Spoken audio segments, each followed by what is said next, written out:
حضرت مولانا مفتی محمد رمضان سیالوی صاحب کو خطیب اعظم دربار عالیہ حضرت داتا صاحب لاہور مفتی محمد رمضان سیالوی صاحب.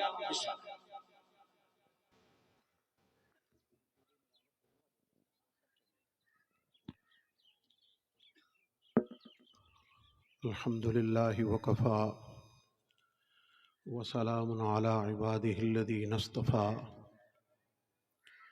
خصوصا على خلفائه الأربع وعلى آله وأصحابه وأزواجه وأهل بيته وأولياء أمته وعلماء ملته ومن تبعهم بإحسان إلى يوم الجزاء. أما بعد فأعوذ بالله من الشيطان الرجيم. بسم الله الرحمن الرحيم. إن الذين آمنوا وعملوا الصالحات سيجعل لهم الرحمن ودا. صدق الله العظيم. إن الله وملائكته يصلون على النبي يا أيها الذين آمنوا صلوا عليه وسلموا تسليما. درود پاک محبت سے پڑھ لیجئے.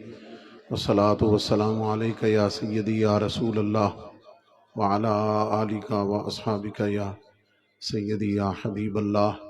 والصلاة والسلام عليك يا خاتم النبيين وعلى آلك وأصحابك يا شفيع المذنبين. الصلاة والسلام عليك يا إمام الحرمين وعلى آلك وأصحابك يا جد الحسن والحسين. وارث علوم و معارف حیدریہ عزت مآب محترم المقام پیر طریقت حضرت پیر سید محمد انیس حیدر شاہ صاحب زب سجادہ آستانہ عالیہ حیدریہ جلال پور شریف، حضرت صاحبزادہ والا شان، جملہ صاحبزادگان، خلفاء، علماء، مشائخ، معتقدین، متوسلین، محبین، مریدین، سب کی خدمت میں بہت نیاز مندی کے ساتھ السلام علیکم ورحمۃ اللہ. میرا اعلان بطور خطیب اعظم کیا گیا. سچ تو یہ ہے کہ میں اس بارگاہ میں اپنی نسبتوں کے لحاظ سے خادم اعظم بن کے حاضر ہوا ہوں، اور میں آج اپنی خوش بختی پہ جتنا بھی فخر کروں، رب کریم کا جتنا شکر ادا کروں، اپنے لجپال کریم حضور پیر سیال لجپال غریب نواز کی عطاؤں اور نوازشوں کا ذکر کروں، اور حضور احب الخلفاء پیر سیال حضرت پیر سید غلام حیدر شاہ بادشاہ رضی اللہ عنہ ورحمۃ اللہ تعالی علیہ آپ کی نگاہ لطف و عنایت پر سپاس گزار ہوں، اتنا ہی کم ہے. میں اسی آستانے کے سائے کرم میں آپ کے پڑوس میں پنڈی سید پور میں پلا بڑا ہوں. میری مڈل تک تعلیم وہیں پہ ہے، اور میری خوش بختی ہے کہ میرے ابا جی قبلہ حضور، میرے دادا جان، میری دادی جان، میرے تایا جی، میری پھوپھی صاحبہ، یہ سب کے سب حضور امیر حزب اللہ پیر سید محمد فضل شاہ رحمۃ اللہ تعالی علیہ کے براہ راست مریدین میں سے. اور میرے نانا جان، میری والدہ صاحبہ، میرے ماموں جان، یہ تمام کے تمام حضور پیر سیال لجپال غریب نواز کے غلاموں میں سے ہیں. میں اگر اس نسبت کو جمع کروں تو میں ننہال کی طرف سے سیال شریف کے نوکروں میں ہوں، اور ددحال کی طرف سے جلال پور شریف کے نوکروں میں سے ہوں۔ میرے ابا جی حضور کراچی میں ہیں، اور آج میں نے جب صبح انہیں عرض کیا تو خوشی سے ان کی آنکھوں میں آنسو آ گئے اور فرمانے لگے مجھے پتہ ہوتا تو میں پہلے آ جاتا، مجھے انہوں نے حکم دیا ہے، میں ان کے حکم پر عمل کرتے ہوئے حضرت قبلہ پیر صاحب کے قدموں پہ ہاتھ رکھتے ہوئے ان کی طرف سے نیازمندانہ سلام عرض کرتا ہوں۔ وقت بہت مختصر ہے اور عنوانات اور موضوعات کا ایک طویل سلسلہ ہے۔ پہلی بات تو یہ سمجھیں کہ آج 170واں عرس مبارک جس میں مجھ آپ کو حاضری کی سعادت حاصل ہو رہی ہے، دنیا میں کروڑوں اربوں خربوں انسان آ رہے ہیں، اپنا اپنا وقت پورا کر کے جا رہے ہیں۔ کسی کو ایک دن یاد رکھا جاتا ہے، کسی کو سوئم تک یاد رکھا جاتا ہے، کسی کو 40ویں تک یاد رکھا جاتا ہے، اور اگر اس کے وارث موجود ہوں تو سال بعد یاد کر لیتے ہیں، اور جب نسل بدل جائے تو پھر اگلے آنے والوں کو ہی یاد رکھا جاتا ہے۔ پیچھے کچھ پشتوں میں لوگ بھول جاتے ہیں، نام بھی یاد نہیں رہتے، چہرے اور کام کہاں یاد رہیں گے۔ پہلی سوچنے والی بات یہ ہے کہ آج 117واں عرس مبارک ہے، اور میں یقین سے کہہ رہا ہوں کہ اس کے بعد اگر کئی 117 گزر جائیں گے، جیسے اس آستانہ عالیہ شان کا نام محبت، عزت، تکریم، اعزاز، عشق اور وفا کے حوالوں سے آج 117 سال بعد لیا جا رہا ہے، آج کے بعد کئی صدیاں گزر جائیں گی، یہ عشق و وفا اور محبت کی شمع ایسے ہی فروزہ رہے گی۔ آخر راز کیا ہے؟ آئیے یہ راز ہم اللہ کے کلام قرآن سے سنتے ہیں۔ جو آیہ کریمہ میں نے پڑھی ہے، اللہ رب العزت نے فرمایا جو لوگ ایمان لائے، اچھے عمل کیے، رحمان ان کے لیے ود اور محبت عطا کرتا ہے۔ رحمان ود اور محبت کیسے عطا کرتا ہے؟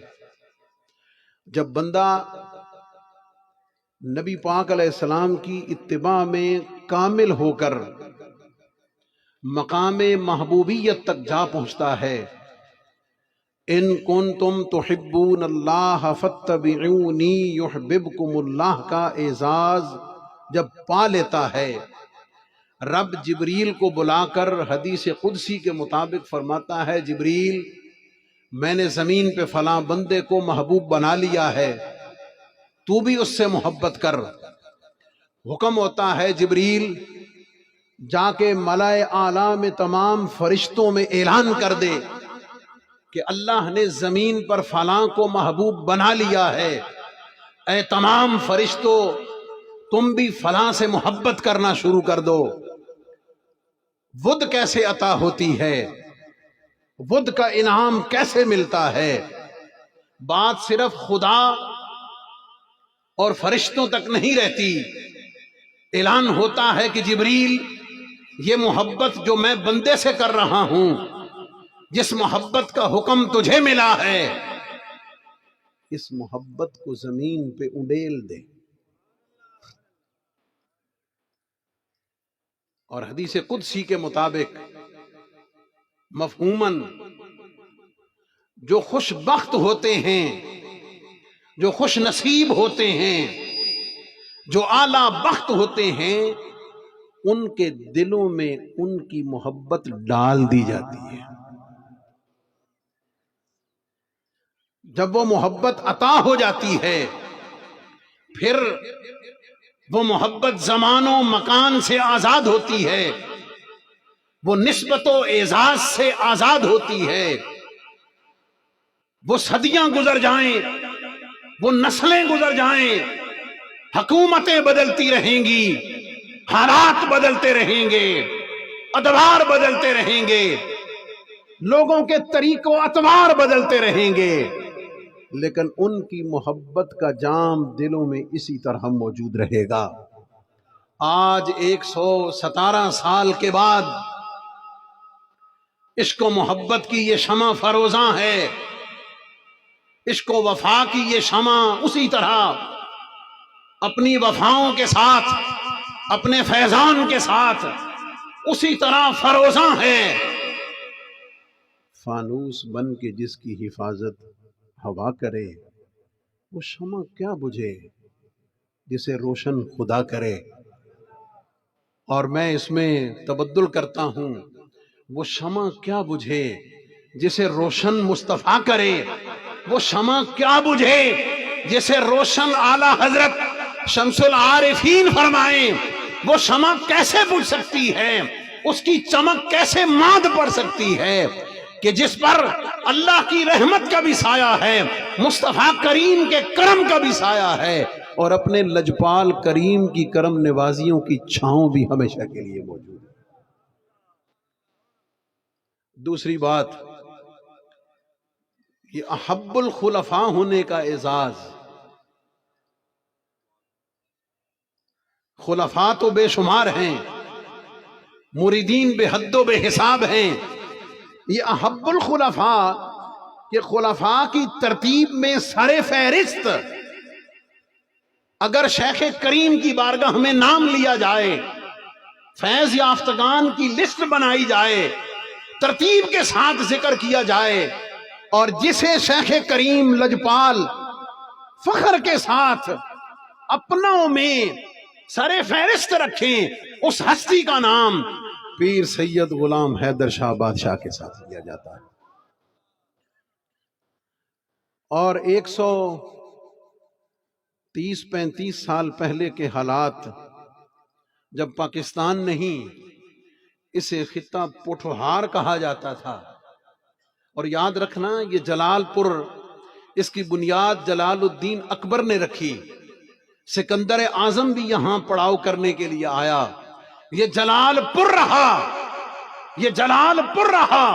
اسے جس ہستی نے جلال پور سے جلال پور شریف کر دیا، جس قصبے کو قصبہ نہ رہنے دیا، بلکہ دنیا میں محبت کرنے والوں میں، عشق کرنے والوں میں، وفا کرنے والوں میں، اور اللہ کے دین کی تبلیغ میں سر فہرست آنے والوں میں، جس کا نام پوری دنیا کے نقشے پر جلال پور شریف کے ساتھ بنایا ہے، اس ہستی کا نام پیر سید غلام حیدر شاہ بادشاہ ہے۔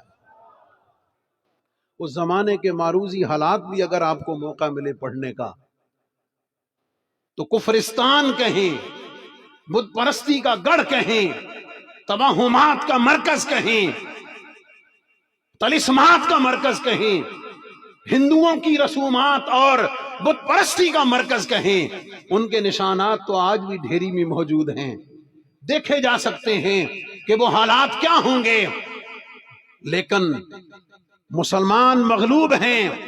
پیر غلام حیدر شاہ بادشاہ کا احسان اس خطہ پوٹھوہار پر یہ ہے کہ اسے کفرستان نہ رہنے دیا، بلکہ اسے نبی پاک علیہ السلام کے دین کا، حضور علیہ السلام کی محبت کا، اور پیر سیال لجپال کے فیضان کا مرکز بنا کر اسے جلال پور نہ رہنے دیا، بلکہ جلال پور شریف بنا دیا ہے۔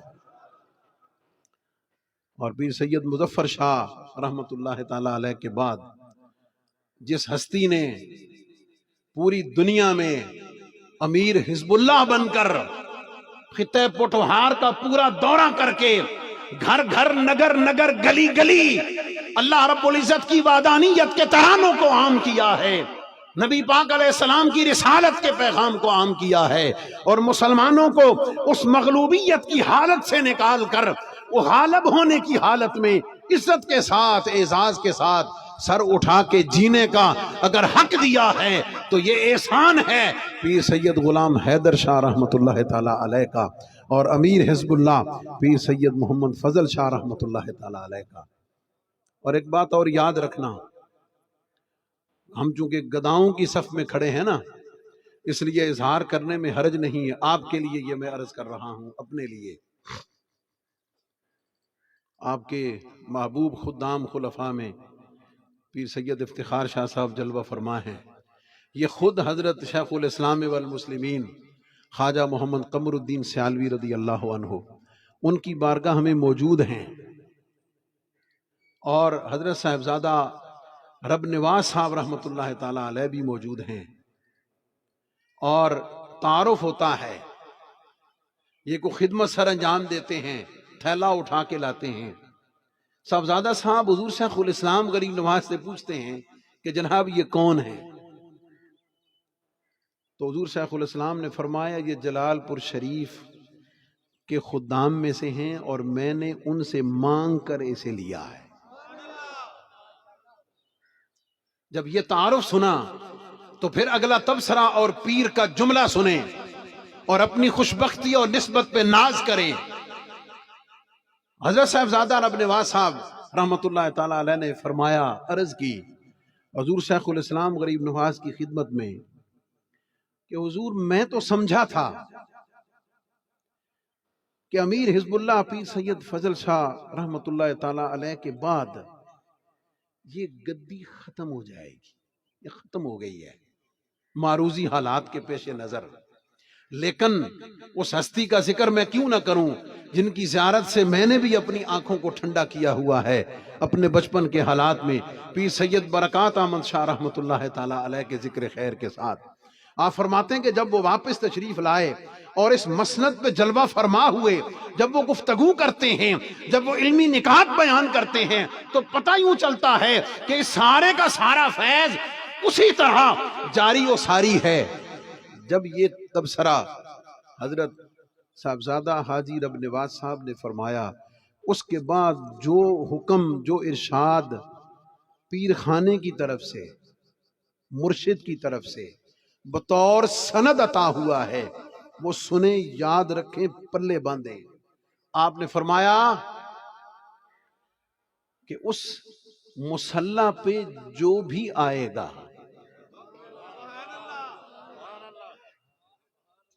یہ نہیں کہ جو ہے، معنویت کو سمجھیں، یہ نہیں کہ جو ہے تو صحیح، فرمایا جو بھی آئے گا، جسے بھی وہ اعزاز حاصل ہوگا، وہ غوث سے کم نہیں۔ یہ مرشد کریم کی بارگاہ سے اعزاز اور اکرام اور سند ہے، اور مجھ آپ غلاموں کے لیے باعث تمانیت ہے۔ اور احب الخلفاء کی بات بھی کر دوں، یہ مقام ملتا ہے ادب کے ساتھ۔ اور احب الخلفاء کیسے ٹھہرے؟ حضرت خواجہ شاہ سلیمان توسوی غریب نواز کے وصال کے بعد حضرت خواجہ اللہ بخش کریم توسوی غریب نواز نے حضرت ثانی غریب نواز حضرت خواجہ محمد دین سیالوی رضی اللہ تعالی عنہ کو حکم فرمایا کہ سیال شریف کے خلفاء کو ہمارے پاس بھیجو۔ آپ نے 4 ہستیوں کو اپنے شیخ کی خدمت میں بھیجا، حضرت پیر سید غلام حیدر شاہ رحمۃ اللہ تعالی علیہ، حضرت خواجہ معظم الدین مرولوی رحمۃ اللہ تعالی علیہ، حضرت خواجہ فضل الدین چاچڑوی رحمۃ اللہ تعالی علیہ، اور حضرت پیر میر علی شاہ رحمۃ اللہ تعالی علیہ۔ یہ چاروں حضرات اپنے پیر خانے کی نمائندگی کرنے کے لیے ان کی پیروں کی بارگاہ میں توسا شریف حاضر ہوئے۔ ملاقات میں دیر تھی، حکم ملا کہ پہلے چل کے روزہ شریف حاضری دے لیں۔ یہ چاروں حضرات جب دربار شریف حاضر ہوئے، پیر سید غلام حیدر شاہ بادشاہ رحمۃ اللہ علیہ چوکھٹ سے پیچھے ہی بیٹھ گئے، چوکھٹ کو چوما، اندر تشریف نہیں لے گئے، باقی تینوں حضرات اندر مزار شریف پر حاضری دینے کے لیے چلے گئے۔ حاضری کے بعد واپس آئے۔ ان چاروں حضرات کے حضرت خواجہ اللہ بخش کریم کی بارگاہ میں حاضری سے پہلے اطلاع مل گئی تھی کہ پیر غلام حیدر شاہ رحمت اللہ تعالی علیہ دربار شریف کے اندر نہیں گئے۔ اب سنیے گا کہ یہ مقام احب الخلفاء کا ادب کیا ہے اور ادب کا مقام کیا ہے۔ شیخ نے پوچھا بھئی آپ اندر تشریف نہیں لے کر گئے؟ اب جملہ سنیے گا اور محبوب ترین ہونے کا سبب جانیے گا۔ آپ نے فرمایا کہ اس چوکھٹ کو میرے پیر نے چوما ہے، اس چوکھٹ کو میرے پیر نے چوما ہے، اس کے اوپر میرے شیخ کریم کے لب لگے ہوئے ہیں۔ غلام حیدر شاہ کی محبت اور غیرت گوارا نہیں کرتی کہ جس جگہ شیخ کے لب لگے ہوئے ہیں میں پاؤں کے ساتھ اسے کراس کر کے آگے چلا جاؤں۔ جواباً آپ نے فرمایا ادب اسے کہتے ہیں، یہ جو اعزاز پایا ہے وہ ادب کے ساتھ پایا ہے، وہ اپنے شیخ کریم کی بارگاہ میں نیاز مندی اور ادب کے ساتھ یہ اعزاز پایا ہے۔ اور آج بھی اگر اس کرم اور اس فیضان کے سلسلے کو آگے بڑھانا ہے، چلنا ہے، اس فیض کے سلسلے کو جاری و ساری رکھنا ہے، ان پاک لوگوں کی بارگاہ میں حاضری کے لیے پہلا قرینہ ہی ادب کا قرینہ ہے۔ ادب پہلا قرینہ ہے محبت کے قرینوں میں، اور اس نسبت پہ ناز کیجیے، اس نسبت پہ ناز کیجیے۔ یہ دور فتنوں کا دور ہے، یہ دور آزمائشوں کا دور ہے۔ میں پیغام کے ساتھ رخصت ہوتا ہوں۔ فتنوں کا دور ہے، مال کا فتنہ ہے، اولاد کا فتنہ ہے، عہدے کا فتنہ ہے، منصب کا فتنہ ہے، بدعقیدگی کا فتنہ ہے، بے شمار فرقوں کی صورت میں فتنہ ہے۔ فتنوں کا دور ہے، یہی وہ دور ہے جس کے بارے میں نبی پاک علیہ السلام نے فرمایا کہ جیسے تسبیح کا دھاگا ٹوٹ جائے تو تسبیح کے تانے بغیر تسلسل کے گرتے ہیں، قرب قیامت میں اس طرح فتنے رونما ہوں گے۔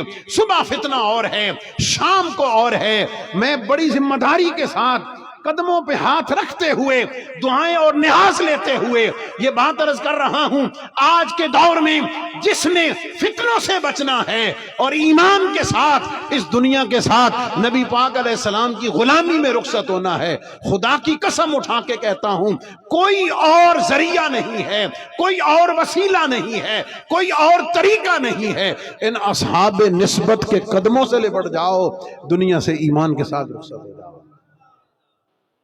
جو صاحب نسبت ہے، جس کے گلے میں اپنے شیخ کریم کی محبت اور غلامی کا طوق ڈلا ہوا ہے، وہ گناہگار تو ہو سکتا ہے، گناہگار تو ہو سکتا ہے، غدار نہیں ہو سکتا۔ گناہگار تو ہو سکتا ہے، نبی اور دین کا غدار نہیں ہو سکتا۔ اور نسبت کا فیضان کم از کم اسے یہ عطا ہوگا کہ مرنے سے پہلے پہلے توبہ کی توفیق ہو جائے گی، مرنے سے پہلے پہلے توبہ کی توفیق ہو جائے گی۔ اور شیخ کریم کا کام ہی یہی ہے۔ یہ میں نے حضور پیر سال غریب نواز کی بارگاہ میں بھی عرض کیا، آپ نے کرم فرمایا، پیر کا کام، پیر کا منصب، اس کی ذمہ داریوں میں سے اصل کام اپنے مرید کی روحانی، علمی، ظاہری، باطنی تربیت ہوتا ہے۔ اور سر فہرست یہ ہوتا ہے کہ وہ شیخ کریم اپنے متوسلین کے ایمان کا ذمہ دار ہوتا ہے، وہ انہیں دنیا سے ایمان کے ساتھ رخصت کرنے کا ذمہ دار ہوتا ہے۔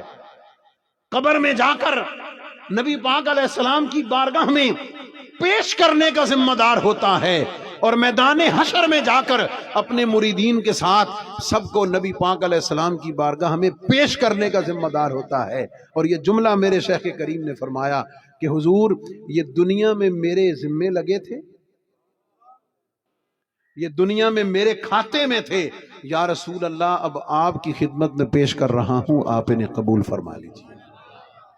اس لیے تزکیہ، طہارت، اور جو آپ کو وظائف عطا ہوئے ہیں، جو نصائح عطا ہوئے ہیں، جو تربیت کا پیغام ہے، نماز پنجگانہ کی پابندی ہے، فرائض کی پابندی ہے، نبی پاک صلی اللہ علیہ وسلم کی شریعت کی پابندی ہے، اخلاقیات ہیں، آداب ہیں، لوگوں کی عزت و تکریم اور خدمت ہے، اور یہ ساری ڈیوٹیاں دیتے ہوئے گاہے بگاہے اپنے شیخ کریم کی بارگاہ میں حاضری اور ان کے قدموں میں حاضری نیازمندی کے ساتھ اور جھولی پھیلا کے حاضری، یہی دنیا اور آخرت میں کامیابی کی ضمانت ہے، سرفرازی کی ضمانت ہے۔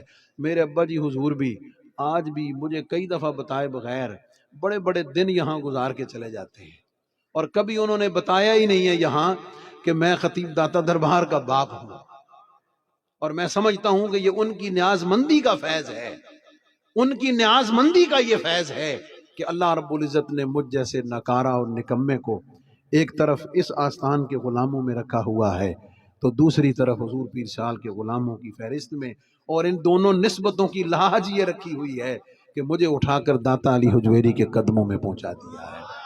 یہ عزتیں، یہ سرفرازیاں، یہ محبتیں، یہ اعزازات، یہ صرف اور صرف نسبت کا فیضان ہے۔ جو اس نسبت کی قدر کرتا ہے، اس کی لج کو پالتا ہے، اس کا پہرا دیتا ہے، تو پھر اعلان یاد رکھیں، لج پال پریت نو توڑ دے نہیں، جیدی باں پھڑ دے انہوں چھوڑ دے نہیں۔ آپ کی نسبت جس ہستی سے ہے، جن پاک لوگوں سے ہے، وہ اولیاء کی صف میں تو امام ہیں ہی صحیح، لیکن اپنی نسبت کے اعتبار سے اہل بیت اطہار کے شہزادوں اور سرداروں میں سے ہیں۔